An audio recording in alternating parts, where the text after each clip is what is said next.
यहोवा ना नाम ने धन्यवाद हो जो। आज का दिन यहोवा ने बनाया है और हम उसमें आनंदित हो। रोज प्रभुए આપણા માટે બ્રાન્ડ ન્યુ કૃપા રાખી મૂકેલી છે. દરરોજ આપણને આપવા માટે એક વ્યક્તિ માટે, તમારા માટે, એક પર્સનલ વ્યક્તિ માટે બ્રાન્ડ ન્યુ કૃપા રાખી મૂકે છે તે. અને રોજ એનો વારસો આપણને પમાડે છે. આજે પણ એની કૃપા તાજી થઈ છે, આજે પણ એનું વચન પ્રાપ્ત થયું છે અને ખચિત આપણ સર્વને માટે એ આશીર્વાદનું કારણ બનશે. ગઈકાલે આપણે પિતરનો પહેલો પત્ર પૂરો કર્યો અને એના પાછલા અધ્યાય જે બાકી હતા એ પૂરા કર્યા. અને પિતરના બીજા પત્રનું બેકગ્રાઉન્ડ આપણે જોયું છે કે પિતર હવે એને એવું લાગે છે કે હું મોતની બહુ નજદીક વર્ગને કે જે પોન્ટસ, ગલાતિયા, આસિયા, બિથુનિયા એ જે પ્રાંતોમાં જે જાણે ફરીથી ઉત્તેજન આપવા માટે આ બીજો પત્ર લખે છે. આપણે જોયું કે એ જે સતાવણીનો સમય છે, આશાને દ્રઢ રાખવાની છે, એ પહેલા પત્રમાં સમજાયું. પણ બીજા પત્રમાં જ્યારે હવે ગમે ત્યારે મારું મરણ આવી જાય અને પિતરની એવી ઈચ્છા છે કે હું જીવીશ ત્યાં સુધી, આ માંડવામાં છું ત્યાં સુધી હું તમને હંમેશા યાદ દેવડાવતો રહીશ. અને હું તો ઈચ્છું છું કે આ માંડવામાંથી હું જતો રહું, મરણ થાય ત્યાર પછી પણ એવું કશું હોય કે જે સતત તમને યાદ દેવડાવતું રહે. અને એટલા માટે પિતર આ બીજો પત્ર લખે છે. એ જ લોકોને સંબોધીને લખે છે અને એ જ લેખક પિતર છે કે જે આ બીજો પત્ર લખે છે. આપણે જોયું કે આ પત્રની જે લખાણ શૈલી એ પહેલા પત્ર કરતા બહુ જ જુદી છે. કારણ કે પહેલો પત્ર તો સિલવાનુસે લખેલો છે કે જેવો એક્સેલન્ટ ગ્રીક ભાષાનો જાણકાર હતો. એણે બહુ ઉત્તમ શબ્દો અને વ્યાકરણનો ઉપયોગ કરીને લખ્યું. પણ આ બીજા પિતરમાં એ ભાષા બહુ શુદ્ધ નથી, વાક્યોની રચના કે ગોઠવણ બહુ એક્ઝેક્ટ નથી. પણ છતાંય આપણને ખબર છે પહેલા અધ્યાયની પહેલી કલમમાં જ કે આ પત્ર પણ પિતરે લખેલો છે. આપણે જોઈ લીધું કે એનું થીમ શું છે, શા માટે લખ્યું, કોને લખ્યું અને ક્યારે લખ્યું. ઈસવીસન 66-67 ની વચ્ચે એ લખવામાં આવ્યો છે. અને ત્યાર પછી થોડાક જ સમયમાં પિતર પણ ઊંધા ક્રોસે લટકાવીને એને મારી નાખવામાં આવેલો છે. અને આજે આપણે હવે જોઈએ આ બીજા પિતરમાં એ પત્રની અંદર શું લખે છે. જેમ પાઉલે એના મરણ અગાઉ બીજો તિમોથીને પત્ર લખેલો કે જે બહુ મહત્વનો પત્ર આપણે ગણીએ છીએ, એમ પિતરે પણ એના મરતા અગાઉ જાણે એને ખબર છે. અને આપણે વાંચ્યું પહેલા અધ્યાયની અંદર તો કે ઈસુએ મને કહી દીધું છે કે મારે આ માંડવામાંથી નીકળવાનો સમય આવી ગયો છે. અને હવે પ્રભુએ એને કહી દીધું છે કે હવે ગમે ત્યારે તું મરણ પામીશ. અને એટલા માટે પિતર એના જીવનનો આ છેલ્લો પત્ર લખે છે એના દ્વારા સ્થપાયેલી મંડળીને માટે અને એના આત્મિક બાળકોને માટે, આગેવાનોને માટે ઉત્તેજન, દિલાસો અને અંત સુધી પકડી રાખજો એ જાણે કે આશામાં દ્રઢ થવા માટે પિતર એનો છેલ્લો પત્ર લખે છે. આ પણ બહુ અદ્ભુત લખાણ છે, અદ્ભુત પ્રકટીકરણનું લખાણ છે. અને આવો આપણે સાથે મળીને શીખીએ કે બીજા પત્રમાં પિતર શું લખે છે. આ પત્રને આપણે 3 વિભાગમાં સમજવા પ્રયત્ન કરીશું. 3 અધ્યાય છે. આ પત્રનું સ્ટ્રક્ચર એટલે આ પત્રની જાણે કે એ લખાણ એ બહુ ચોક્કસ વિષય આધારિત નથી કે એના ચોક્કસ હું વિભાગો પાડીને તમને સમજાવું. પણ છતાંય ઓવરઓલ કોન્સેપ્ટ જોતા ખબર પડે છે. એટલા માટે હું કહું છું કે 3 વિભાગમાં સમજીશું. પહેલો વિભાગ છે એ છે દેવનું જ્ઞાન અને ખ્રિસ્તમાં વૃદ્ધિ. પહેલો અધ્યાય દેવનું જ્ઞાન અને ખ્રિસ્તમાં વૃદ્ધિ એ એનો પહેલો વિભાગ છે. બીજો વિભાગ કે જેનો બીજો અધ્યાય છે એમાં આપણે લઈશું કે દેવનું જ્ઞાન અને તેને નકારવાથી. જો દેવનું જ્ઞાન કોઈ નકારે છે તો એના જોખમો કયા રહેલા છે. પિતર સમજાવે છે કે ભૂતકાળમાં ફલાણા અને ફલાણાએ દેવના જ્ઞાનને તુચ્છકારેલું, એમણે દેવના જ્ઞાનનો સ્વીકાર નહોતો કર્યો અને માટે તેઓએ સજા ભોગવી. અને એટલે દેવનું જ્ઞાન અને તે નહીં માનનારાઓ પર જોખમ એ બીજો ભાગ છે. અને ત્રીજો ભાગ અને ત્રીજો અધ્યાય છે એ છે દેવનું જ્ઞાન અને ખ્રિસ્તમાં આશા. દેવનું જ્ઞાન, વિઝડમ ઓફ ગોડ, અને ઈસુ ખ્રિસ્તમાં રહેલી આશા એ 3જા અધ્યાયમાં જોવા મળશે. તો આ 3 વિભાગ છે અને 3 વિભાગમાં આપણે આ પત્રને સમજવા માટે પ્રયત્ન કરીશું. પહેલો વિભાગ શરૂ કરીએ. પહેલો વિભાગ દેવનું જ્ઞાન અને ખ્રિસ્તમાં વૃદ્ધિ. પહેલા અધ્યાયની પહેલી કલમ તો આપણે જાણીએ છીએ કે એને સલામ લખી છે કે આપણા દેવ તથા તારનાર ઈસુ ખ્રિસ્તના ન્યાયીપણાથી અમારા સરખો મૂલ્યવાન વિશ્વાસ જેઓ પામ્યા છે તેઓ જોગ લખી તેમ ઈસુ ખ્રિસ્તનો સેવક તથા પ્રેરિત સિમોન પીતર.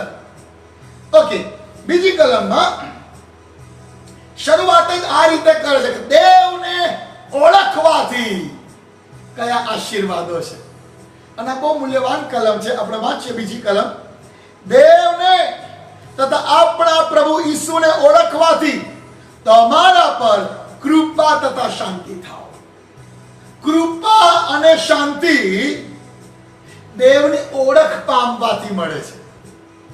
જ્યાં સુધી તમે દેવની ઓળખ પામતા નથી ત્યાં સુધી એ લેવલની કૃપા અને એ લેવલના આશીર્વાદો તમે ભોગવી શકતા નથી.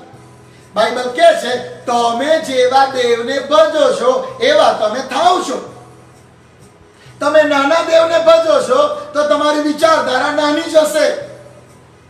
તમે મર્યાદિત ઈશ્વરને ભજો છો તો તમારી વિચારધારા, તમારા વિશ્વાસનું ધોરણ એ મર્યાદિત જ રહેશે.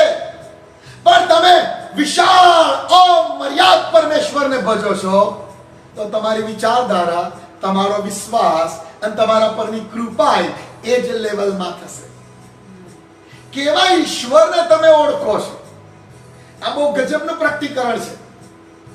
અને પીતર કહે છે ઈસુને ઓળખવાથી તમારા પર કૃપા અને શાંતિ થાય. બહુ બધા માણસો માટે ઈસુ શબ્દ આવતાની સાથે ક્રોસ પર ટીંગાયેલા ઈસુ આવે. ઘણા બધાને ઈસુ એટલે માતા મરિયમના હાથમાં નાનું બાળક ઈસુ એવું મગજમાં આવે. જ્યારે ઈસુ જીસસ એમ બોલાય છે તમારા મનમાં કઈ છબી આવે છે? અને તો રાજાઓનો રાજા અને પ્રભુઓનો પ્રભુ છે. Hallelujah, hallelujah.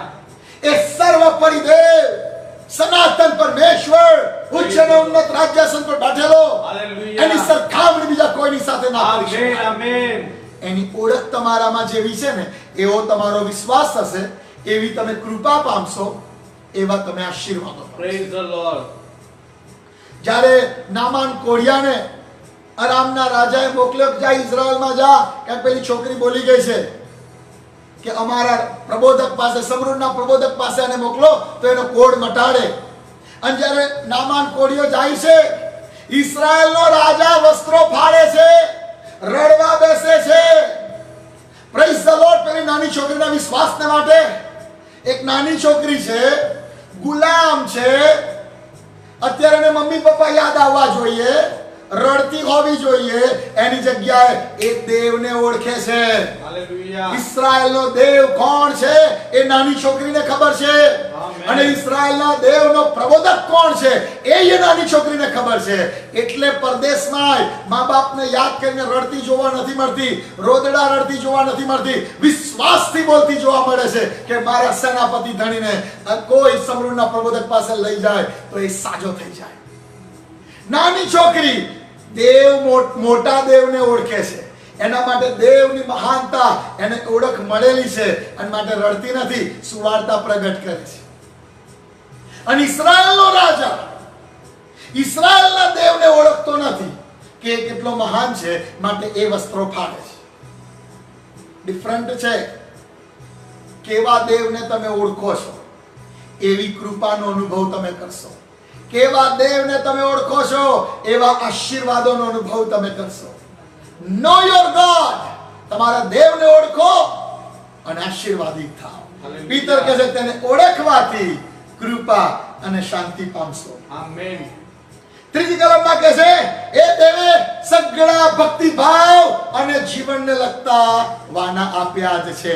વાંચીએ આપણે ત્રીજી કલમ. તેણે પોતાના મહિમા વડે તથા સાત્વિકતાથી આપણને બોલાવ્યા, એને ઓળખવાથી તેના ઈશ્વરી સામર્થ્ય આપણને જીવન તથા ભક્તિભાવને લગતા સગડાવાના આપ્યા. તેને ઓળખવાથી, ફરીથી આવ્યું, એને ઓળખવાથી જ સઘળા આશીર્વાદો મળે છે. તકલીફ એ છે, માણસ આશીર્વાદોની પાછળ ભાગે છે. એને ઓળખવા એની પાછળ ભાગો, બીજું બધું તમારી પાછળ દોડશે. આખું વિશ્વ અને આખા વિશ્વની જાણે સમૃદ્ધિ, તમે જે કંઈ ચાહો એ બધું જ એ એના સર્જનહાર તરફ આકર્ષાય છે. તમે એની પાછળ દોડશો તો બીજી સઘળી વસ્તુઓ તમારી પાછળ દોડશે. આશીર્વાદો તમારી પાછળ દોડશે, કારણ કે દેવની હાજરીથી તમારું જીવન ભરાયેલું હશે.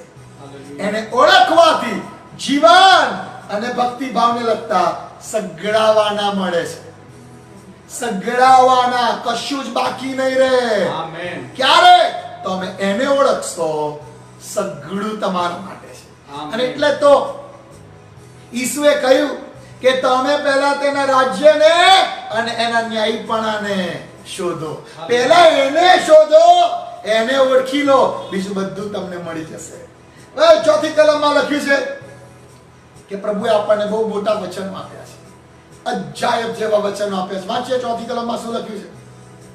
તેનાથી, શાનાથી? દેવને ઓળખવાથી. તેણે આપણને મૂલ્યવાન તથા અતિશય મોટા વચનો આપ્યા છે, હાલેલુયા. જેથી તેઓ દ્વારા જગતમાંની જે દુર્વાસનાથી દુષ્ટતા થાય છે તેથી છૂટીને ઈશ્વરી સ્વભાવના ભાગીદાર તમે થાઓ. હાલેલુયા. એને ઓળખ્યા વગર આ જગતની દુષ્ટતાથી છૂટી શકાશે નહીં. ઈસુને ઓળખ્યા વગર, ઈસુના ઇન્ટરફિયર કર્યા વગર ખરા અર્થમાં આ જગતની દુષ્ટતાથી કોઈ મને તમને છોડાઈ શકતું નથી. એટલે પીતર કહે છે ભાઈ બહુ જ જરૂરી છે, એને ઓળખ્યા કરો. અને યોહાનની સુવાર્તામાં તો 17મા અધ્યાયની 3જી કલમમાં ઈસુએ એમ જ કહી દીધું, એટલે ભાઈ અનંત જીવન એ છે કે તમે દેવને ઓળખ્યા જ કરો. ઓળખ્યા જ કરો. એટલે આપણે જ્યારે સ્વર્ગમાં આવીશું તો કેવું થશે ખબર છે? 1000 કરોડ વર્ષ પૂરા થશે. કેટલા મીંડા આવે ગણી લેજો. 1000 કરોડ વર્ષ પૂરા થશે, પછી આપણે કહીશું આહા કેટલો ગજબનો પ્રભુનો મહિમા. આમેન. અને હજી વધારે 10,000 કરોડ વર્ષ પૂરા થશે અને આપણે એકબીજાને કહીશું વાવ આ મહિમા તો આપણે જોયો જ નહોતો. હાલેલુયા. અનંત જીવન જ એ છે આમેન. કે આપણે એને ઓળખ્યા જ કરીએ, ઓળખ્યા જ કરીએ. હાલેલુયા. અને જો આ પૃથ્વી પરના જીવનમાં એઝરા પ્રોજેક્ટમાં બેસી અને આ વચનો દ્વારા તમે એને ઓળખી રહ્યા છો તો રિમેમ્બર, તમે અનંત જીવનના આશીર્વાદો હાલ જ ભોગવી રહ્યા છો. આમેન. આજે આપણે એને ઓળખી રહ્યા છીએ, જે આપણે અનંત કાળમાં કરવાના છીએ. આમેન. યોહાન 17:3 વાંચી લેજો. અને પીતર કહે છે દેવે આપણને ગજબના વચનો આપ્યા છે એમને ઓળખવા દ્વારા, અને એમને ઓળખવા દ્વારા હવે આપણે આ જગતની બધી દુષ્ટતાથી છૂટી જઈએ છીએ. આમેન. અને ત્યાર પછી કહે છે એક ખ્રિસ્તી જીવનમાં વૃદ્ધિ પામવા માટે એક ચેઇન બતાવે છે પીતર, કે જો તમે ઈચ્છો છો કે ખ્રિસ્તી જીવનમાં તમે ખરા અર્થમાં વૃદ્ધિ પામો, કારણ કે આપણો પહેલો વિભાગ જ છે, પહેલો અધ્યાય કે દેવનું જ્ઞાન અને ખ્રિસ્તી જીવનમાં વૃદ્ધિ. પીતર એક ચાવીરૂપ બાબત સમજાવે છે અને હું ઈચ્છું છું કે આ એઝરા પ્રોજેક્ટ સાંભળનારા સગડાને આ ચેઇન યાદ હોવી જોઈએ. ધ્યાનથી સમજજો. આ કડીઓ એકબીજાની સાથે બહુ સજ્જડ જોડાયેલી હોવી જોઈએ, અને તો ખ્રિસ્તી જીવનમાં તમે બહુ જબરજસ્ત વૃદ્ધિ કરી શકશો. આપણે જોયું કે ઈશ્વરને ઓળખવાથી આપણને મોટા અતિશય ઉત્તમ વચનો મળ્યા અને એ વચનો દ્વારા આપણે આ જગતની દુષ્ટતાથી છૂટી ગયા. Praise the lord. પણ હવે આગળ શું લખ્યું છે 5 થી 7 કલમમાં જુઓ. એ જ કારણ માટે સંપૂર્ણ પરિશ્રમ કરીને તમે પોતાના વિશ્વાસની સાથે ચારિત્ર, ને ચારિત્રની સાથે જ્ઞાન, ને જ્ઞાનની સાથે સંયમ, ને સંયમની સાથે ધીરજ, ને ધીરજની સાથે ભક્તિભાવ, ને ભક્તિભાવની સાથે બંધુપ્રીતિ, ને બંધુપ્રીતિની સાથે પ્રેમ જોડી દો. આ ચેઇન તમને યાદ રહેવી જોઈએ. અને મને બહુ અજાયબ લાગે છે જ્યારે એનો અભ્યાસ કરું છું ત્યારે કે આ પીતરે બહુ ગજબની ચેન ગોઠવી આપી. પીતરે ખ્રિસ્તી જીવનને બહુ નજદીકાઈથી જોયું છે, અનુભવ્યું છે અને પહેલી મંડળીનો પાયો એણે નાખ્યો છે. યા આપણે જાણીએ છીએ ઈસુ ખ્રિસ્ત એ ખૂણાનો મુખ્ય પથ્થર છે, પણ એ પીતર હતો કે જેણે પહેલી મીટિંગ હેન્ડલ કરી. મંડળી, નવા કરારની મંડળીની પહેલી મીટિંગ પાસ્ટર પીતરના આગેવાનીમાં મળેલી, પ્રેરિત પીતરની આગેવાનીમાં મળેલી. એને ખબર છે વિશ્વાસીઓને કેવી રીતે સ્થાપન કરવા. એને આજે નવો જન્મ પામ્યાથી પરિપક્વતા સુધી પહોંચેલા માણસની ચાલને જોઈ છે. એને પોતે ભૂલો કરેલી છે એટલે એને ખબર છે કે ખ્રિસ્તી જીવનમાં ભૂલો થાય છે. બહુ પ્રેક્ટિકલ છે પીતર. આકાશમાં નહીં ઉડતો ડાયરેક્ટ મહિમાનું પહેલા ધોરણમાં પહોંચજો, બરોબર છે, પહોંચવાનું જ છે, પણ બહુ જેને કે જીવનની વાસ્તવિકતા એને જોયેલી છે એટલા માટે એ સમજે છે કે આજ ખ્રિસ્તી જીવનની વૃદ્ધિ અને સંપૂર્ણતાની પાયરી કેવી રીતે આવશે. અને આપણે આ કડીઓ સમજીએ તમને બહુ મજા આવશે અને તમે બીજાઓને શીખવજો. અને જ્યારે તમે નવા માણસોને સુવાર્તા આપો ત્યારે આ ચેઇન યાદ રાખજો. આનાથી તમને બહુ જ મદદ મળશે કે કોઈ પણ વ્યક્તિ કેવી રીતે સંપૂર્ણતા તરફ આગળ વધી શકે. આપણે જોઈએ ચોથી કલમનો છેલ્લો ભાગ કે છે છૂટીને ઈશ્વરી સ્વભાવના ભાગીદાર તમે થાઓ. દેવની ઈચ્છા છે કે આપણે દેવના સ્વભાવના ભાગીદાર થઈએ. એવું થવા માટે શું? પાંચમી કલમ, એ જ કારણથી સંપૂર્ણ પરિશ્રમ કરીને, જો મહેનત તો કરવી જ પડશે, સંપૂર્ણ પરિશ્રમ કરીને તમે પોતાના વિશ્વાસની સાથે ચારિત્રને જોડી. પહેલી કડી જોડીએ. જો વિશ્વાસ ઇઝ મસ્ટ, વિશ્વાસ એ પહેલી વસ્તુ આવે છે, અગત્યની વસ્તુ છે વિશ્વાસ. અને આપણે વિશ્વાસ એટલે વિશ્વાસથી શરૂઆત કરીએ. વિશ્વાસની સાથે ચારિત્રને જોડી દો. આ બહુ જ મહત્વની વસ્તુ છે કે તમે જે વિશ્વાસ કરો છો એ વિશ્વાસ પ્રમાણેનું તમારું ચારિત્ર હોવું જોઈએ. આપણી તકલીફ એ છે કે આપણે વિશ્વાસ બધો બહુ કરીએ છીએ. એકચ્યુઅલી એ વિશ્વાસ નથી, એ માન્યતા છે. પણ માન્યતાને ઘણી વખત માણસો વિશ્વાસમાં ગણી લે છે. માન્યતા અને વિશ્વાસમાં બહુ મોટો ફેર છે. આજે હું એવું માનું છું કે પ્રભુ મને 2 કલાક પછી આ પ્રીચિંગ પૂરું થાય તો 1 કરોડ રૂપિયા આપી શકે છે. હું એવું માનું છું, પણ એવો વિશ્વાસ કરવાનો હોય. હું એવું માનું છું કે એક જ વિશ્વાસની પ્રાર્થના કરવામાં આવે આખી પૃથ્વીમાંથી અત્યારે જ આ બોલાય છે ત્યારે જ કોરોના સ્ટોપ થઈ જઈ શકે છે. એ માન્યતા છે. પણ વિશ્વાસ એમાં ચાલવાથી એના ધોરણો આવે છે. અને એ પ્રકારની આખા વિશ્વમાંથી રાઈટ નાવ અત્યારે જ કોરોના સ્ટોપ થઈ જાય એ પ્રાર્થના કરવા માટે એ લેવલના વિશ્વાસની જરૂર છે. માન્યતા તો છે જ. હું માનું છું કે પ્રભુ 1 સેકન્ડમાં આખા વિશ્વમાંથી કોરોના ખસેડી શકે છે. આજે કોઈક મારા પર વોટ્સએપ મોકલ્યું છે કે એક કોરોનાનું વજન, એક કોરોના વાયરસનું વજન 0 પોઈન્ટ પછી ખાસા 20-25 0 અને 85 આટલા ગ્રામ એનું વજન છે. એટલે કહે છે કે અત્યારે આખા વિશ્વમાં 5 લાખ દર્દીઓ ઇન્ફેક્ટેડ છે કોરોનાથી અને એક દર્દીમાં આશરે 70 લાખ જેટલા એ વાયરસ હોય. તો એ બધા ભેગા કરો, આખા વિશ્વમાં અત્યારે જેટલા કોરોના વાયરસ છે એ બધા ભેગા કરીને વજન કરો તો 150 ગ્રામ વજન નથી થતું.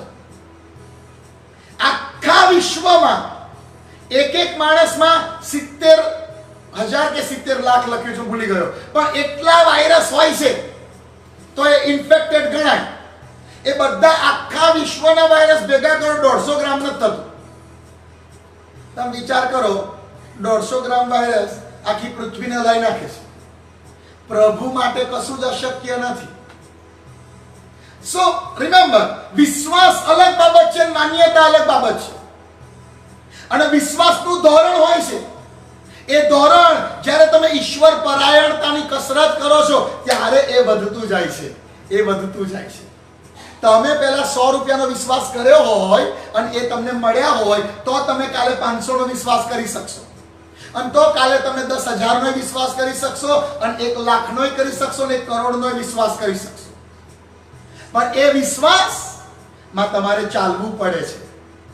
એ ઈશ્વર પરાયણતાની કસરતમાં તમારે જીવવું પડે છે. એ ઓવરનાઇટ નથી આવી જતો ચલો હવે તો બધો વિશ્વાસ થઈ ગયો. ના, એના તબક્કા હોય છે, એમાં તમારે મારે ચાલવું પડે છે. અહીં લખ્યું છે વિશ્વાસની સાથે ચારિત્ર જોડી દો. વાલા, બહુ જરૂરી છે. આનું જે કહેવા માંગતો હતો કે વિશ્વાસ બધા બહુ મોટો કરે છે. હું તો વિશ્વાસ કરું છું, પણ એ પ્રકારનું ચારિત્ર નથી હોતું. પિતર કહે છે તમે જે વિશ્વાસ કરો છો એ તમારું ચારિત્ર થવું જોઈએ. એક દાખલો આપું ખાલી. વિશ્વાસ બધા કરે છે કે દશાંશો યહોવાના છે અને તે યહોવાને સારું પવિત્ર છે. લેવીય 27 અને 30. દશાંશ યહોવાનો છે અને એ યહોવાને સારું પવિત્ર છે. હું વિશ્વાસ કરું છું ભાઈ કે દશાંશ આપવો જોઈએ, પણ બેન આપો છો ખરા? ના, એટલે આમ તો આપું છું પણ હું તમને કહું, તમે જે વિશ્વાસ કરો છો આ વચન પ્રમાણે તમારું ચારિત્ર એ વિશ્વાસ જોડે જોડેલું હોવું જોઈએ. તમારું ચારિત્ર જુદું, વિશ્વાસ જુદું એવું ના હોવું જોઈએ. ઈશ્વરી સ્વભાવના ભાગીદાર થવું છે, ખ્રિસ્તી જીવનમાં સંપૂર્ણતા સુધી વધવું છે, વિશ્વાસને ચારિત્રની સાથે જોડવું જ પડશે. તમારું ચારિત્ર અકોર્ડિંગ ટુ યોર ફેથ હોવું જ જોઈએ. જો તમે માનો છો કે આમ કરવું પાપ છે તો તમારે નહીં કરવાનું. જો તમને તમારો વિશ્વાસ કહે છે આવું કરીએ એ ખોટું કહેવાય, તો તમારું ચારિત્ર એ વિશ્વાસની સાથે જોડી દો, જેથી તમારું જીવન તમારા વિશ્વાસ પ્રમાણે જ જીવાય. એટલે પિતર પહેલી કડી જોડવાની કહે છે. યાદ રાખજો, વિશ્વાસની સાથે ચારિત્ર જોડવાનું છે. સો ચલો, મેં વચનો વાંચ્યા, મને વિશ્વાસ થયો, એ વિશ્વાસની સાથે મેં મારું ચારિત્ર જોડી દીધું. હવે હું આ વચનોનો જે વિશ્વાસ છે એ પ્રમાણે જ જીવીશ. Praise the lord. ચલો, હવે પિતર કહે છે કે ચારિત્રની સાથે તમે જ્ઞાનને જોડી દો. ચારિત્રની સાથે જ્ઞાનને જોડી દો. એનો મતલબ પિતર એમ કહેવા માંગે છે કે ભાઈ આજે તમે જે વિશ્વાસ કરો છો અને એ વિશ્વાસ પ્રમાણે તમારું ચારિત્ર જોડી દીધું, બરોબર છે, પણ હજુ એને ઓળખવામાં વધતા જાઓ. એ ચારિત્રની સાથે જ્ઞાનને જોડજો. એને અટકી ના રહેશો કે આટલો વિશ્વાસ અને આટલું ચારિત્ર બસ બહુ થઈ ગયું. ના ના ના ના, તમે આ વચનોના અને ઈશ્વરને ઓળખવાના જ્ઞાનમાં વધતા જજો. કારણ કે ચારિત્રને વધારે પ્યોર કરવાનું છે. એ ચારિત્રને ખ્રિસ્તના જેવી પવિત્રતા સુધી લઈ જવાનું છે. એ ખ્રિસ્તના જેવી સંપૂર્ણતા સુધી લઈ જવાનું છે.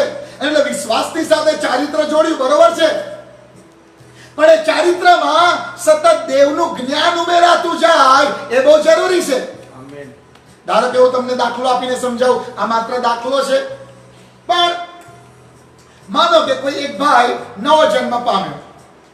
હવે નવો જન્મ પામ્યો અને નવો જન્મ પામ્યા પછી એને જાણ્યું કે ભાઈ મારે ચલો મારા જીવનના પાપોને પસ્તાવો કરવો જોઈએ. પસ્તાવો કર્યો. એને કહ્યું કે હવેથી હું આ પાપ નહીં કરું, અને બધામાંથી છૂટ્યો, નવો જન્મ પામ્યો. એને વિશ્વાસ જે કર્યો એના પ્રમાણે એના ચારિત્રને પણ જોડી દીધું. હવે ચારિત્રને જોડી દીધું, પણ હવે પિતરે કહ્યું છે કે જ્ઞાનને જોડજો ચારિત્રની સાથે. એટલે એ ભાઈ દરરોજ બાઇબલ વાંચે છે. કેમ? તો કે મારા ચારિત્રની સાથે જ્ઞાનને જોડવાનું છે. કયું જ્ઞાન? જગતિક નહીં, ઈશ્વરીય જ્ઞાન, વચનોનું જ્ઞાન, દેવની ઓળખ. એટલે એ વાંચે છે અને વાંચતા વાંચતા એને ખબર પડી કે હું હૃદયમાં કળવાશ રાખું એ પાપ છે. હું કોઈકની ગુંડાઈ કરું એ પાપ છે. હવે તમે જ્ઞાનને જોડ્યું અને જ્ઞાને એવું કહ્યું હવે કડવાશ છોડવાની જરૂર છે. જ્ઞાને શું કહ્યું? હવે કડવાશ છોડવાની છે. એટલે જ્ઞાન ચારિત્રને વધારે પ્યોર કરવા પ્રયત્ન કરશે. હવે જ્ઞાન તો થઈ ગયું, પણ જ્ઞાન થયા પછી શું? મને જ્ઞાન થઈ ગયું કે મારે કડવાશ કાઢવાની છે. લાઈક ચલો હું વ્યસનનો દાખલો આપીને કહું, એ વધારે સરળતાથી તમને સમજાશે. માનો કે કોઈ એક ભાઈ પ્રભુની પાસે આવ્યો, વિશ્વાસ કર્યો, વિશ્વાસની સાથે એને ચારિત્ર જોડી દીધું કે ભાઈ હવે મારે ખ્રિસ્તી અજવાળાના દીકરા તરીકે જીવવાનું છે. પણ પછી વચન વાંચતા એને જ્ઞાન થયું કે ભાઈ હું આ તમાકુ ખાઉં છું, એ પ્રભુને નથી ગમતું, કારણ કે મારા શરીરને બગાડે છે. અને હું વ્યસની કોઈ પણ પ્રકારનું વ્યસન કરું એ પ્રભુને ગમતું નથી, કારણ કે વ્યસન એક બંધન છે. અને દેવ ઈચ્છતા નથી કે મેં તમને સ્વતંત્રતાને સારું સ્વતંત્ર કર્યા, હવે કોઈના બંધનમાં તમે આવશો નહીં. એટલે હવે એ માણસને જ્ઞાન થયું કે મારે તમાકુ ના ખાવી જોઈએ. એટલે હવે ચારિત્ર તો હતું વિશ્વાસ પ્રમાણેનું, પણ ચારિત્રમાં જ્ઞાન જોડ્યું એટલે ખબર પડી કે મારે તમાકુ છોડવી પડશે. એટલે પિતર કહે છે જ્ઞાન થયું. હવે જ્ઞાન થઈ ગયા પછી શું કરવાનું? તો કે બીજી કડી જોડવાની છે. જ્ઞાનની સાથે સંયમને જોડી દો. એટલે હવે જ્ઞાન તો થયું કે ભાઈ તમાકુ નહીં ખાવાની, પ્રભુ નથી ઈચ્છતા. એટલે પિતર કહે છે કે એ જ્ઞાનની સાથે સંયમને જોડો. એટલે હવે આજથી તમારે સંયમ કરવાનો છે કે હું એ તમાકુ ના જ ખાઉં.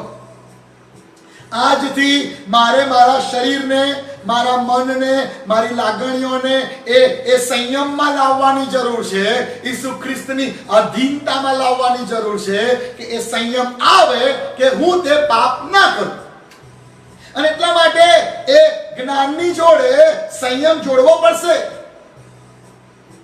18 વર્ષથી કોઈ તમાકુ ખાતું હોય અને અત્યારે તો ચલ 5 મિનિટમાં છોડી જ દે, એને બહુ બધા સંયમની જરૂર પડશે.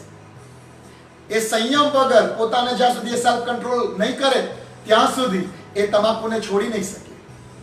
અને પિતરને ખબર છે કે કદાચ પાદરી સાહેબ આગળ કહી દેશે કે હા સાહેબ આજથી છોડી દઉં છું, પણ તોય પેલી તલબ ચડશે અને કદાચ એ ખાઈ લે. તો કે કુબારો સંયમની જોડે ભાઈ છે ને ધીરજ રાખજો.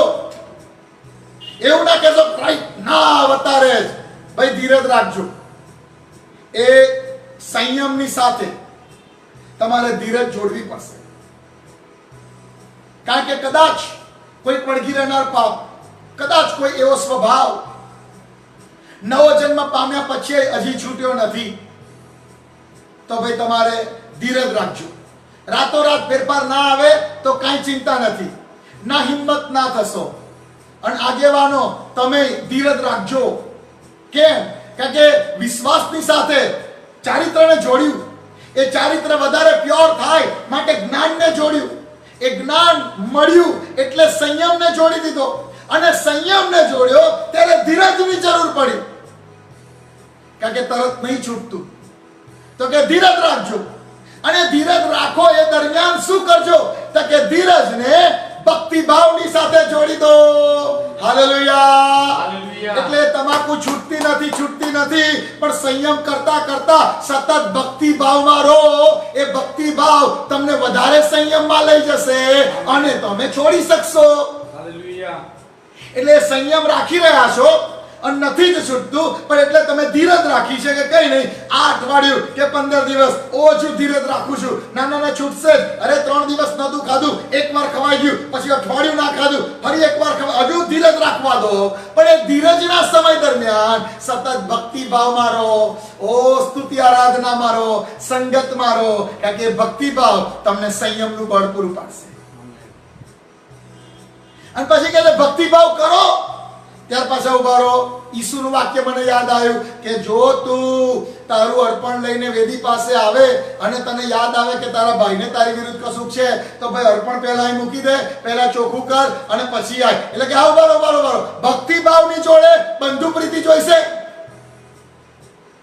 એક તો કડવાશ કાઢવે માટે ધીરજ રાખો છો, ભક્તિભાવ કરો છો, એટલે કે બંધુ પ્રીતિ જોઈશે. ભક્તિભાવ કરો, બરોબર છે, પણ આ વસ્તુ બી જોઈશે, બંધુ પ્રીતિને એની સાથે જોડી દો. અને બંધુ પ્રીતિ રાખવા માટે બહુ જરૂર પડશે છેલ્લી કડી, એની સાથે પ્રેમને જોડી દો. તમે જ્યાં સુધી પ્રેમથી ભરાઈ જતા નથી, આ કડીઓ પૂરી થતી નથી. અને તમે પ્રેમથી ભરાઈ જશો, તમે બંધુ પ્રીતિ રાખી શકશો. તમે બંધુ પ્રીતિ રાખશો તો તમારો ભક્તિભાવ યહોવાની આગળ માન્ય થશે. ભક્તિભાવ યહોવાની આગળ માન્ય થશે તો એ ધીરજના સમયમાં તમારું સંયમ બહુ સ્ટ્રોંગ થશે. અને સંયમ સ્ટ્રોંગ થશે તો જે જ્ઞાન મળ્યું છે એ પ્રમાણે તમે એ પાપને છોડી શકશો. વાલા, બહુ જરૂરી છે. અને આ પિતર બહુ ગજબની એ સાંકળ બતાવે છે કે ખ્રિસ્તી જીવનમાં વૃદ્ધિ પામવું છે, ખ્રિસ્તી જીવનમાં સંપૂર્ણતા સુધી આગળ વધવું છે, ખ્રિસ્તના સ્વભાવના ભાગીદાર થવું છે, તો વિશ્વાસની સાથે તમારું ચારિત્ર જોડાયેલું હોય, ચારિત્રની સાથે જ્ઞાન જોડાયેલું હોય, જ્ઞાનની સાથે સંયમ જોડાયેલો હોય, અને સંયમની જોડે ધીરજ જોડાયેલી હોય, અને ધીરજની જોડે ભક્તિભાવ જોડાયેલો હોય, અને ભક્તિભાવની જોડે બંધુ પ્રીતિ જોડાયેલી હોય. અને બંધુ પ્રીતિ બીજા એક કામમાં આવે છે કે બીજાઓ તમારે સારું પ્રાર્થના કરશે કે તમે જે સંયમ રાખવાને પ્રભુની આગળ મથી રહ્યા છો, બીજાઓ વિશ્વાસીઓ બંધુ પ્રીતિને કારણે તમારી આજુબાજુ ઢાલ બનીને ઉભા રહેશે. તમારા વિશ્વાસમાં જ્યાં તમે કાચા પડો છો, તમારા સંયમ રાખવામાં જ્યાં તમે નિર્બળ માલુમ પડો છો, ત્યાં બીજાઓનો વિશ્વાસ તમને ટેકો આપવા આવી જશે. અરે નહીં પડવા દઈએ અમે તને, અમે છે તારી સાથે, નહીં પડવા દઈએ, ચાલ. અને તમે સંયમમાં દ્રઢ થશો અને બધાની સાથે પ્રેમને જોડી દો. બહુ ગજબની સાંકળ પિતર બતાવે છે. અને આ બાબતો ખ્રિસ્તી જીવનમાં તમને પુષ્કળ વૃદ્ધિ આપી શકે છે. અને ત્યાર પછી કહે છે કે આ સાંકળ તમને સૂત નહીં થવા દે. બહુ મહત્વનો પોઈન્ટ કહે છે, આ કરો ને કે તમે જીવનમાં આળસુ થઈ જશો, તમે જીવનમાં નિષ્ફળ જશો. જો આપણે આગળની કલમ વાંચીએ, 8 અને 9 કલમમાં લખ્યું છે, કેમ કે જો એ સગડા તમારામાં હોય, આ ઉપરની સગડી બાબતો તમારામાં હોય તથા તેઓની વૃદ્ધિ થાય, તો તેઓ આપણા પ્રભુ ઈસુ ખ્રિસ્તના જ્ઞાન વિશે તમને આળસુ તથા નિષ્ફળ થવા દેશે નહીં. તમને આળસુ અને નિષ્ફળ નહીં થવા દે. આ સાંકળ તમારા જીવનમાં ચાલુ હશે. એને ઓળખવા માટે તમે સતત લાગુ રહેશો. એ તમને નિષ્ફળ નહીં થવા દે, એ તમને આળસુ નહીં થવા દે. 9મી કલમ કહે છે, પણ જેની પાસે વાના નથી તે આંધળો છે, તેની દ્રષ્ટિ ટૂંકી છે. યાદ રાખો, સ્વાભાવિક આંધળાની વાત નથી, સ્વાભાવિક આંધળાની વાત નથી. જે માણસ વિશ્વાસ છે પણ ચારિત્ર જોડતો નથી, એ વાના કે જેમની પાસે નથી તેઓ આંધળા છે અને દ્રષ્ટિહીનો છે.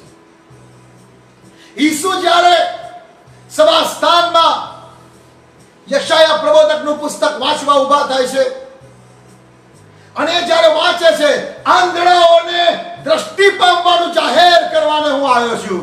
ત્યાં કોઈ આંધળાઓ નહોતા બેઠા, ત્યાં બધા સ્વાભાવિક આંખો વાળા બેઠેલા, બધા જોઈ શકે એવા બેઠેલા. અને એમની આગળ ઈસુ એમ કહે છે, હું આંધળાઓને દ્રષ્ટિ પામવાનું જાહેર કરવા આવ્યો છું. અને છેલ્લું વાક્ય એવું બોલીને બેસી ગયા, આજ આ લેખ પૂરો થયો. એનો ઊંડાણપૂર્વક અભ્યાસ કરો તો ઈસુએ એમને કહ્યું કે આંધળાઓ, તમે દ્રષ્ટિ પામો માટે હું આવ્યો છું. પિતર કહે છે, આ ઈસુ એ દેખતાઓને અંધતા કહેતા હતા. કેમ? કારણ કે એમની પાસે વિશ્વાસ હતો. વચન તો બગલમાં જ લઈને ફરતા હતા સાદુક્યો, ફરોશો, યાજકો, પણ એમનું ચારિત્ર એ વચનો પ્રમાણેનું નહોતું. એમનું ચારિત્ર એમના વિશ્વાસ પ્રમાણેનું નહોતું. અને એટલા માટે પિતરે કહે છે, કારણ કે એને યાદ છે કે ઈસુ આવું બોલેલા, એટલે એણે લખી દીધું, જો આ વાના તમારામાં ના હોય તો તે આંધળો છે, દ્રષ્ટિહીન છે.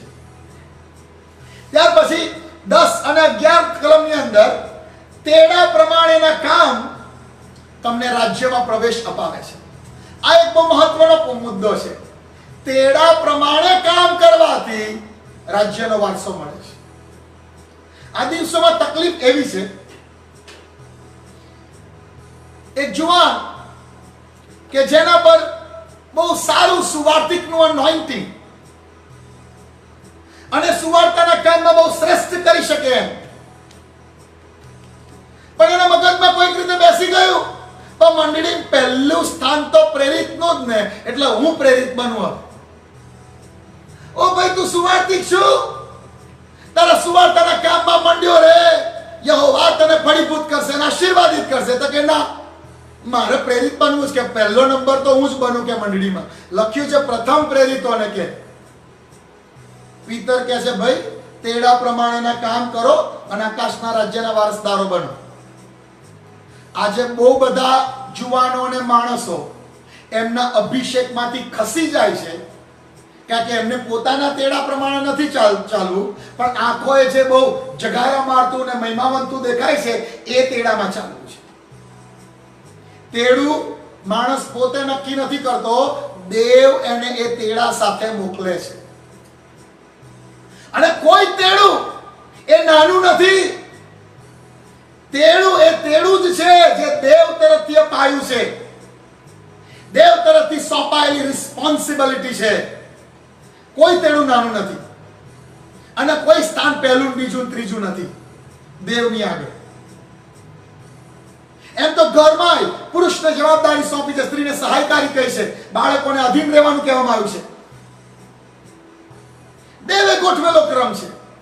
પોતાના તેડા પ્રમાણે ચાલો અને આકાશના રાજ્યનો વારસો પામશો. ઘણાઓ પાઉલ કહે છે એ તેડાથી આગા પાછા થવાને લીધે એમણે પોતાનું વિશ્વાસ રૂપી વાણ ભાગ્યું. એમાં હુમનાયુસ ને એલેક્ઝાન્ડર પણ છે. બહુ જરૂરી છે. તેડા પ્રમાણેના કામ તમને આકાશના રાજ્યનો વારસો પમાડશે. વાંચીએ આપણે 10 અને 11 કલમમાં પ્રમાણે લખ્યું છે, એ માટે ભાઈઓ તમને મળેલું તેડું તથા પ્રભુએ કરેલી તમારી પસંદગી નક્કી કરવા સારું વિશેષ યત્ન કરો, કેમ કે જો તમે એવું કરો તો તમે કદી ઠોકર ખાશો નહીં. કારણ કે એમ કરવાથી તમે આપણા પ્રભુ તથા તારનાર ઈસુ ખ્રિસ્તના સર્વકાળના રાજ્યમાં પ્રવેશ કરવાને પૂરેપૂરા હકદાર બનશો. એ તેડું જ ખબર નહીં પડે તો પૂરું ક્યાંથી થશે? અંતર રાજ્યમાં કેમનો પ્રવેશ મળશે? એક બહુ મહત્વનો એક બાબત સમજવી જરૂરી છે કે આકાશના રાજ્યમાં જે પ્રકટીકરણના પુસ્તકમાં શરૂઆતના બે અધ્યાયની અંદર જે જીતે છે લખ્યું છે, 7 મંડળીઓને જે જીતે છે તેને હું નવું નામ આપીશ, હું રાજ્યાસન પર બેસાડીશ. એ જે જીતે છે તેનો મતલબ શું? જે જીતે છે એનો મતલબ એ કે જે પાઉલ કહે છે મેં મારી દોડ પૂરી કરી છે, મેં વિશ્વાસ રાખ્યો છે. સાદા શબ્દોમાં કહું તો પ્રભુએ, ધ્યાનથી સમજો, પ્રભુએ તમને જે હેતુ માટે આ પૃથ્વી પર મોકલ્યા છે એ હેતુ જો તમે પૂરો કરો તો તમે જીતેલા છો. અગેન આઈ રિપીટ, જે હેતુ માટે જગતના મંડાણે ગાવ પ્રભુએ તમારા માટે એક હેતુ નક્કી કરેલો છે, એ હેતુ પૂરો કરવા તમને પૃથ્વી પરનું જીવન મળ્યું છે. અને આ પૃથ્વી પરના વર્ષો દરમિયાન તમે જો એ હેતુને પૂરો કરી દો છો તો પ્રેઝ ધ લોર્ડ, તમે જીતેલા છો અને આકાશના રાજ્યનો વારસો પામશો. અને પીતર કહે છે એટલે કહું છું કે તેડાને માટે ખંતથી યત્ન કરો, બીજી બધી વાતોમાં ના પડશો, તો અમારું જે તેડું છે એમાં ખંતથી મંડ્યા રહો અને તો તમે આકાશના રાજ્યના ભાગીદારો થશો. તમને જો કોઈ હોસ્ટેલની અંદર જમવાનું બનાવવાની નોકરી આપી હોય અને તમે રસોડું સાફ કરો, આખા માળિયાના વાસણો ઉતારીને ધોઈ નાખો, બધું બરોબર ગોઠવણ કરો અને 12:30-1 વાગ્યા સુધી જમવાનું તૈયાર ના હોય તો તમને નોકરી પર રાખનાર કહેશે ભાઈ તને રાખ્યો શા માટે નોકરી પર? અને તમે કહો અરે સાહેબ બહુ કામ કર્યું આજે તો મેં, અરે વાસણો ઘસી નાખ્યા, એટલે માળિયા પરના તપેલા ઘસી નાખ્યા અને બધા પીપળા ગોઠવી દીધા અને પેલું કર્યું ને આખા રસોડામાં ઝાડુ પોતું કર્યું. પણ તારું કામ શું છે? તો કે જમવાનું બનાવવાનું. એ ક્યાં છે? તો કે એ નહીં બનાવ્યું. અને જે હેતુ માટે તને નોકરી પર રાખ્યા છે એ હેતુ પૂરો કર. આ જમવાન સમય જમવાનું તૈયાર નથી, ચોખ્ખું રસોડું હું શું કરું? પ્રભુ આકાશમાં એક જ બાબત પૂછશે, જે હેતુ માટે તને મોકલ્યો એ પૂરો થયો કે નહીં? જે જીતે છે તેને કોણ જીતેલું ગણાશે? જેણે પોતાના જીવન માટેનો જે ઈરાદો આ પૃથ્વી પર પૂરો કરવાનો હતો એ પૂરો કર્યો છે, તેઓ જીતેલા છે. અજાયબ બાબતો છે વાલાઓ, બહુ જ ગંભીરતાથી સમજવા જેવી બાબતો છે. અને પિતર આમ કહેવાય અભણના જ્ઞાન. એ જમાનાના સાદુક્ય ફરોશીઓ એમને અભણના જ્ઞાન કહેતા હતા. અરે આ લખાણ વાંચે તો એ કહેશે આ બધું ડાપણ ક્યાંથી આવ્યું, આ બધું જ્ઞાન ક્યાંથી આવ્યું? પણ તેડાને યોગ્ય થઈને કામ કરો તો તમે રાજ્યમાં પ્રવેશ પામશો. ત્યાર પછી એ આપણે ગઈકાલે જોઈ ગયેલા બાબતો આવે છે. 12મી કલમથી તો 14મી અને 15મી કલમ સુધી, 12 થી 15 કલમમાં કે હું ઈચ્છું છું કે આ માંડવામાં છું ત્યાં સુધી હંમેશા તમને એ વાતો યાદ દેવડાવતો રહીશ. અને હું તો ઈચ્છું છું કે મારું મરણ થાય ત્યાર પછી પણ હું તમને એ વાતો સતત યાદ દેવડાવતો રહું. બહુ ક્લિયર છે પિતર એના લખાણમાં કે જીવું છું ત્યાં સુધી તો આ વાતો કે જ કરવાનો. વારંવાર એની એ વાતો કહેતા મને શરમ લાગતી નથી કે યોગ્ય લાગે છે. અને કે હું તો ઈચ્છું છું મરી ગયા પછી આ વાતો તમને કોઈ રેગ્યુલર યાદ દેવડાવે તો કેવું સારું. અને એટલે આ પત્ર લખ્યો. અને પ્રેઝ ધ લોર્ડ, પિતરની ઈચ્છા પૂરી થઈ. પ્રેઝ ધ લોર્ડ, પિતરની ઈચ્છા પૂરી થઈ. આ એક જ વાક્ય એને પ્રબોધનું લખ્યું કે મારા મરણ પછી મંડળીને કોઈ આ યાદ દેવડાવતું રહે તો કેવું સારું. અને આજે 2000 વર્ષ પછી મંડળીને એ પિતરના શબ્દો ચેતવણી આપ્યા કરે છે, યાદ દેવડાવ્યા કરે છે. આ પ્રેરિતોની જે ખાસિયત હતી ને, પાઉલની કહો કે પિતરની કહો કે બીજા બધા જ પ્રેરિતોની, એક ગજબની ખાસિયત, ખાસ કરીને પાઉલ ને પિતરમાં આપણને જે લખાણમાં વધારે જોવા મળે છે. એમને બહુ જ કન્સર્ન હતું કે મંડળી તું વચનોથી ખસી ના જતી. વિશ્વાસીઓ આ પ્રકટીકરણ જે અમે તમને પ્રગટ કર્યું છે ને એનાથી ખસી ના જશો. ડાબે કે જમણે જશો નહીં.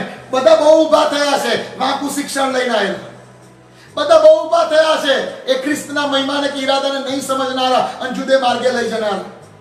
પણ આ પ્રેરિતોની ઈચ્છા હતી ગમે તે થાય વચનથી આગા પાછા ના થશો, વચનથી ડાબે જમણે ના જશો, વચનો પ્રમાણે જ સ્થપાયેલા રહેજો.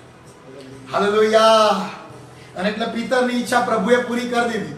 એને તો લખતા લખી દીધું હું ઈચ્છું છું કે મરી ગયા પછી આ વાતો હું તમને યાદ દેવડાવતો રહું. પ્રભુ કહે છે કે યસ એન્ડ આમેન, હું આ પૂરું કરી આપીશ તને. અને પિતર અત્યારે શાહેદોની ભીડમાં બેઠો બેઠો આપણને બધાને જોતો હશે, અરે યાર મારું પુસ્તક સ્ટડી કરો છો. ઉપર તમારે ખુશ થઈ ગયો હશે પિતર શાહેદોની ભીડમાં. યસ, યાદ કરો, ચેતવણી પામો, સાવધ રહો. ઓકે, આગળ આપણે જોઈએ તો કેમ કે પિતર કહે છે ભાઈ આ બધું અમે વારંવાર એટલા માટે કહીએ છીએ કે અમે એ મહિમા જોયો છે. એ રૂપાંતરના પહાડ પર અમારા કાનોએ એ બાપનો અવાજ સાંભળ્યો છે. ધન્ય છે માણસોને કે જેમણે પોતાના કાનોએ બાપનો અવાજ સાંભળ્યો. ધન્ય છે માણસોને કે જેમણે રૂપાંતરના પહાડ પર ઈસુનું મહિમામાં રૂપાંતર થતું જોયું. અને પિતર કહે છે આ યાદ દેવડાઈ કરું છું ને, આ વારે ઘડીએ કે કરું છું ને, કારણ એ છે મેં એ મહિમા જોયો છે, મેં એ વાણી સાંભળી છે. અને માટે હું ઈચ્છું છું તમે એને ઓળખો. મેં જોયો છે મહિમા અને મંડળી હું ઈચ્છું છું તમે એ મહિમા શોધો, એ ગૌરવ શોધો, એને ઓળખો. વાંચીએ આપણે એની 16 થી 18 કલમ. કેમ કે જ્યારે અમે આપણા પ્રભુ ઈસુ ખ્રિસ્તનું સામર્થ્ય તથા તેના આગમનની વાત તમને જણાવી ત્યારે અમે ચતુરાઈથી કલ્પેલી કહાણીઓને અનુસર્યા નહોતા, પણ તેની મહિમા તેની મહાન પ્રભુતાને પ્રત્યક્ષ જોનારા હતા. અમે કે કપોળકલ્પિત વાતો નથી કરી, એના મહિમાને અમે પ્રત્યક્ષ જોયો છે. કેમ કે જ્યારે બહુ તેજસ્વી મહિમાથી તે સંબંધી એવી વાણી થઈ કે હે મારો વાલો પુત્ર છે, એના પર હું બહુ પ્રસન્ન છું. ત્યારે દેવ બાપ તરફથી તે માન તથા મહિમા પામ્યો. હાલેલુયા. જ્યારે અમે તેની સાથે પવિત્ર પહાડ પર હતા ત્યારે અમે તે આકાશવાણી સાંભળી હતી. પિતર કહે છે, ઓ ભાઈ, અમારી આંખોએ એ મહિમા જોયો છે, અમારા કાનોએ એ વાણી સાંભળી છે, માટે અમે તમને વારંવાર કહીએ છીએ, એને ઓળખો, એને ઓળખો. બહુ ગજબના કન્સર્ન સાથે આ પિતર પત્ર લખે છે. અને મરી ગયા પછી મને તમને પિતર યાદ દેવડાવે છે, એક બાબત પર લક્ષ્ય રાખો કે તમે તેને જાણી શકો, તમે તેને ઓળખો કે તેના ઈશ્વરીય સ્વભાવના તમે ભાગીદાર થાઓ, એના રાજ્યના તમે વારસદાર થાઓ. અને ત્યાર પછી એક બહુ ગજબની વાત પિતર લખે છે, અજાયબ જેવી વાત લખે છે. એની 19 થી 21 કલમમાં 19મી કલમમાં લખે છે. જો 18મી માં કહે છે કે એ આકાશવાણી અમે સાંભળી, 19મી કલમમાં વળી અમારી પાસે એથી વધારે ખાતરીપૂર્વક વાત એટલે ભવિષ્ય વચન છે. પિતર એમ કહે છે કે અમે રૂપાંતરના પહાડ પર પેલો મહિમા જોયો, અમારા સગા કાનોએ એ આકાશવાણીને સાંભળી, પણ હું તમને કહું છું એ જોયેલા કરતાંય અને સાંભળેલા કરતાંય વધારે ખાતરીદાયક વાત એક છે, દેવનું વચન. હાલેલુયા. પિતર ઈસુની સૌથી નજદીક રહેલો શિષ્ય આ બહુ પાવરફુલ વાત કહી જાય છે કે એ બધો મહિમા જોયેલો ખોટો નહોતો, સાચો જ હતો. એ મહિમા અમારી સગી આંખોએ જોયો છે, એ ગૌરવનું તેજ અમે જોયું છે, એ બહુ પરાક્રમી વાણી જે સાંભળવા ઇઝરાયલ પ્રજા તૈયાર નહોતી. જ્યારે નિર્ગમનના પુસ્તકના 25મા અધ્યાયમાં યહોવા ઉતરી આવ્યો સિનાઈ પહાડ પર 19મા અધ્યાયમાં, અને ત્યારે ઇઝરાયલ પુત્રો કહે છે કે ના ના, યહોવા અમારી સાથે ના બોલે, ઓ એનો અવાજ અમે કાપી ગયા. પિતર કહે છે બધુંય જોયેલું અમે, એ અવાજ અમે સાંભળેલો, પણ એ બધુંય તમે માનો કે ના માનો, પણ હું તમને કહું છું એ કરતાંય વધારે ખાતરીદાયક એ છે દેવના વચન. આમેન. આ બહુ ગજબની બાબત છે વાલા, અને એટલા માટે હું તમને કહેવા માંગુ છું, જોયેલા સંદર્શનો કરતા, જોયેલી કદાચ કોઈ એવી દૈવીય બાબતો કરતા આ વચનો પર વધારે ભરોસો કરજો. આમેન. કોઈ તમને એમ કે હા કાલે રાત્રે હું ત્રીજા આસમાનમાં ઉપાડી લેવામાં આવ્યો, મને સ્વર્ગમાં લઈ જવામાં આવ્યો, અને સ્વર્ગમાં મેં આવું જોયું, આવું જોયું, આવું જોયું, તો કહેજો પ્રેઝ ધ લોર્ડ, તમે જોયું એ. પણ આ વચન બહારનું હું કશું નહીં માનું, આ વચન બહારનું હું કશું નહીં માનું, કે પ્રભુ આખી માણસ જાતને પોતાના સંબંધીનું જે પ્રકટીકરણ આપવા માંગતા હતા એ એમણે પોતાના વચનોમાં આપ્યું છે. હાલેલુયા. પ્રભુ તારી સાથે વ્યક્તિગત વ્યવહાર કરવા એ બધું બતાવ્યું તો પ્રેઝ ધ લોર્ડ, ભાઈ મને વાંધો નથી, પણ તારા દર્શનને લીધે હું બીકમાં જીવું એવું નહીં થાય, તારા દર્શનને લીધે હું સાવ ફ્રીડમમાં જીવું એવું નહીં થાય. મારું જીવન આ વચનો પ્રમાણે બંધાયેલું હોવું જોઈએ. આમેન. હું એને અવગણના નથી કરતો કે કોઈ એવું કહે કે મને હું સ્વર્ગમાં જઈને આવ્યો, મેં સ્વર્ગના દ્રશ્યો જોયા. Praise the lord. દેવે પાઉલને ત્રીજા આસમાને ઉપાડી લીધેલો, એણે ઘણી વાતો જોઈ. Praise the lord. બીજા ઘણા સેવકો છે કે જેઓ કહે છે કે મને સ્વર્ગમાં દેવે ઉપાડી લીધો, અને મેં સ્વર્ગમાં આવું જોયું, આવું જોયું, આવું જોયું. હું એમને ખોટા પુરવાર કરવા નથી માંગતો, બટ રિમેમ્બર, એ જોયેલી અને સાંભળેલી વાતો કરતા આ લખાયેલા વચનો એ સૌથી વધારે ખાતરીદાયક છે. આમેન. બાઇબલનો લખનાર પિતર, 2 પત્રો લખનાર, નવા કરારની મંડળીનો સ્તંભ, આજ સુધી મર્યા પછી આપણને એ કહે છે કે જોયેલા મહિમા કરતા, એ સાંભળેલા મહિમા કરતા આ જે ભવિષ્ય કથનો અને વચનો તમને આપવામાં આવ્યા છે ને એ વધારે મૂલ્યવાન છે. અને એટલે તો પાઉલ ગલાતીયોના પત્રને કહે છે, પહેલા અધ્યાયની 8મી કલમમાં, આકાશમાંનો દૂતે અમે સુવાર્તા આપી એના કરતા જુદી આપે તો તે શ્રાપિત થાવ. અમે કહ્યું એના કરતા જુદું કશું તમારે માનવાનું નહીં. આકાશમાંનો દૂત કહેતો હોય નહીં માનવા. અને વાલાઓ, આ બહુ મૂલ્યવાન વસ્તુ છે. ઘણા બધા કલ્ટ એટલે દુર્મત ઊભા થયા આવા જુદી જુદી પ્રકારના સંદર્શનો, દર્શનો અને સાંભળેલી વાતોના આધારે. બટ રિમેમ્બર, કશુંક દૈવીય તમે જોયું, પ્રેઝ ધ લોર્ડ. કશુંક દૈવીય અવાજ તમે સાંભળ્યો, પ્રેઝ ધ લોર્ડ. પણ દેવ પોતાના વચનોની બહાર કશું નહીં કરે. રિમેમ્બર, આઈ રિપીટ અગેન, દેવ પોતાના વચનોની વિરુદ્ધ કદી નહીં જાય. એ જે કંઈ કરશે according to his words. Hallelujah. અને એટલા માટે પિતર આ બહુ ગજબની વાત મૂકીને જાય છે. એ કહી શકતો તો કરે, અમે તો ગજબનો મહિમા જોયો છે, સગી આંખે જોયો છે, એ કાને અવાજ સાંભળ્યો, હજુ મને યાદ છે અવાજ કેવો હતો. વેલ, એ બધુંય બરોબર, પણ આ લખાયેલું વચન પિતર કહે છે આ એના કરતા વધારે ખાતરીદાયક છે. વાંચીએ આપણે હજી આગળ 19મી કલમ. વળી અમારી પાસે એથી વધારે ખાતરીપૂર્વક, જે આગળ કહ્યું કે પેલો મહિમા જોયો, પેલી વાણી સાંભળી, એથી વધારે ખાતરીપૂર્વક વાત એટલે ભવિષ્ય વચન છે. તેને અંધારે ઠેકાણે પ્રકાશ કરનાર દીવાના જેવા જાણીને, જ્યાં સુધી પો ફાટે ને સવારનો તારો તમારા અંતઃકરણોમાં ઉગે ત્યાં સુધી તમે તેના પર ચિત્ત લગાડો તો સારું. બીજી બધી કપોળ કલ્પિત કહાણીઓ પર ચિત્ત ના લગાડશો, બીજી બધી વાતો પર ચિત્ત ના લગાડશો, આ વચનો પર ચિત્ત લગાડો. આ વચનો પર ચિત્ત લગાડો. પિતર મર્યા પછી આપણને સલાહ આપે છે, એ બધી બાબતો પર નહીં, આ વચનો પર ચિત્ત લગાડો. અને કારણ શું આ વચનો પર શા માટે ચિત્ત લગાડવું જોઈએ? પ્રથમ તમારે એ જાણવું કે પવિત્ર લેખમાંનું કોઈ પણ ભવિષ્ય વચન મનુષ્ય પ્રેરિત નથી.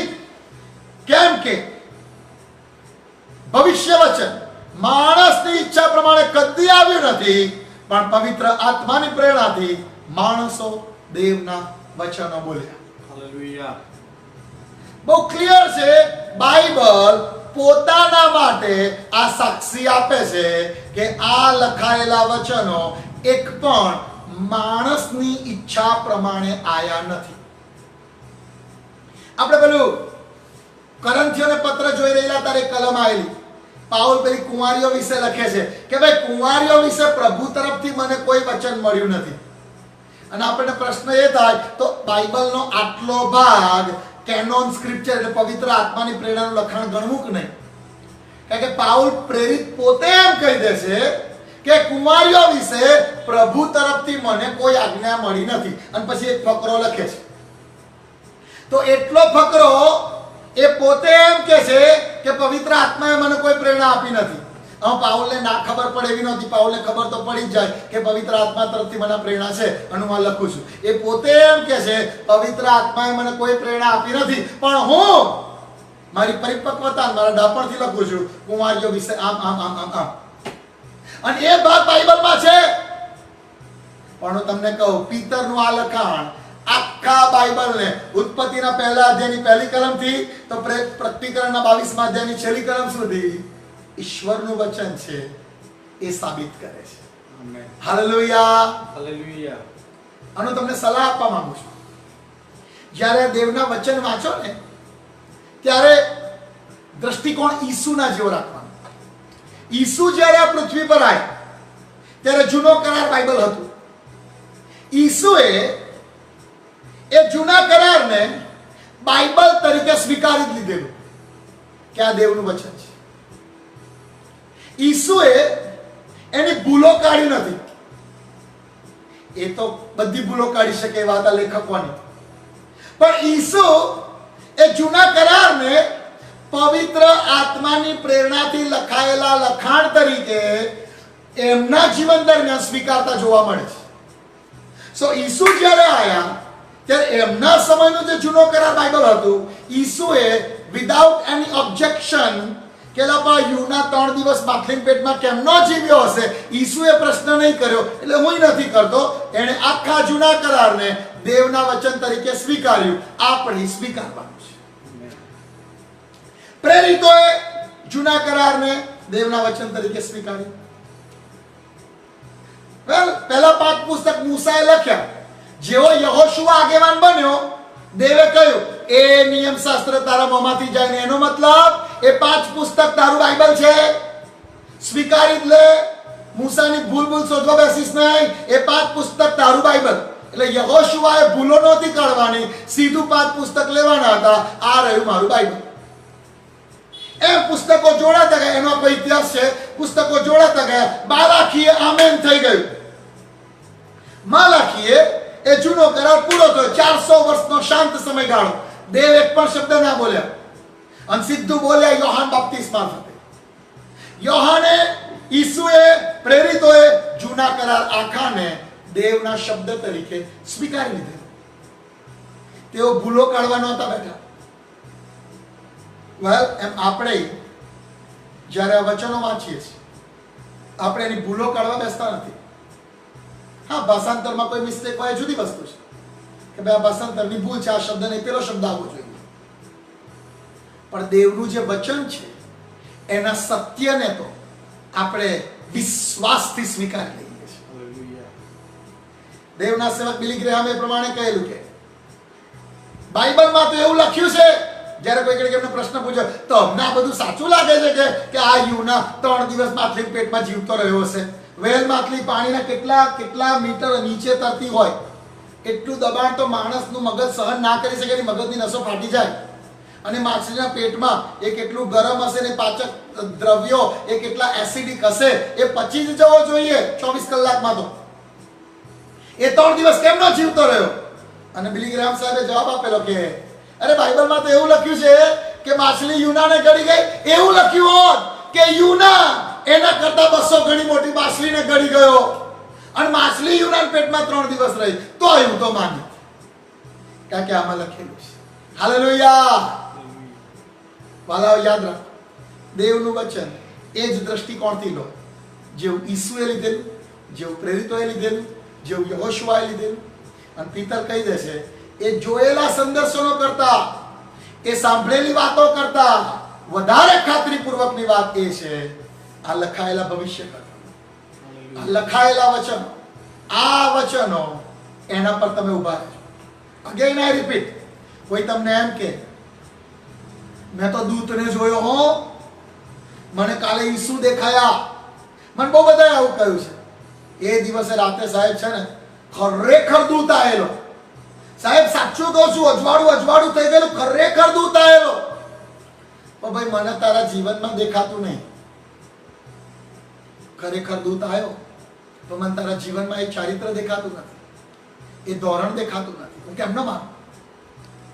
અને હું તમને કહું, આ વચન બહારની કોઈ વાત આકાશનો દૂત કે તોય માનશો નહીં.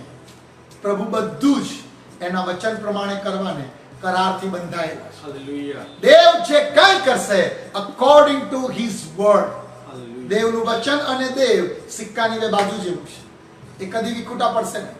દેવ કંઈ પણ કરશે એના વચન પ્રમાણે કરશે. રાઈટ. સો આવતીકાલે આપણે બીજો અધ્યાય જોઈશું. બીજો ત્રીજો અધ્યાય બહુ અદ્ભુત છે, પિતરે લખેલો.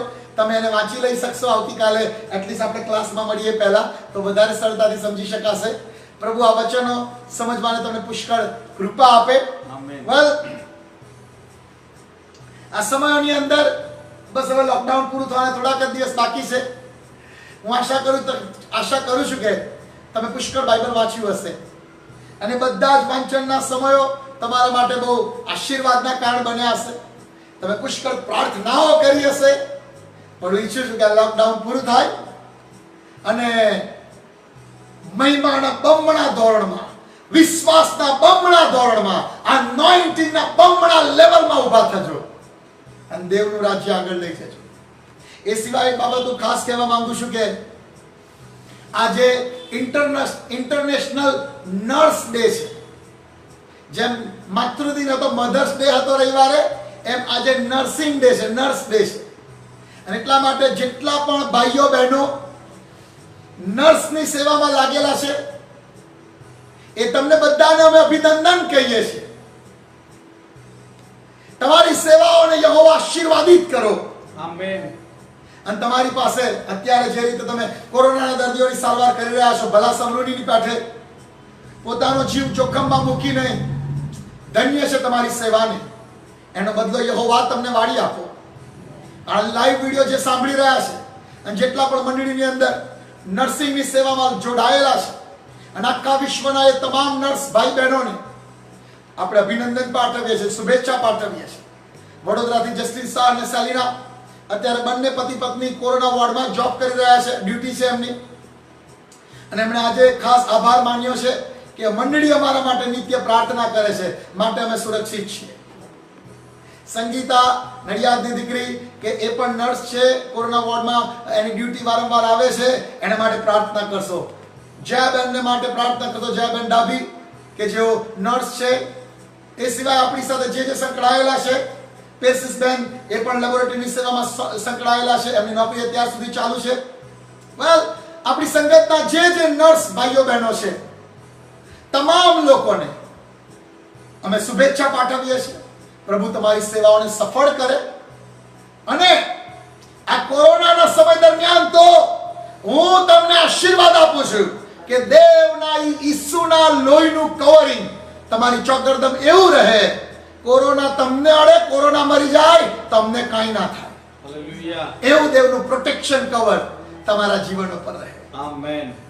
Thank you very much. પ્રભુ તમને પુષ્કળ આશીર્વાદિત કરે. God bless you all. Amen.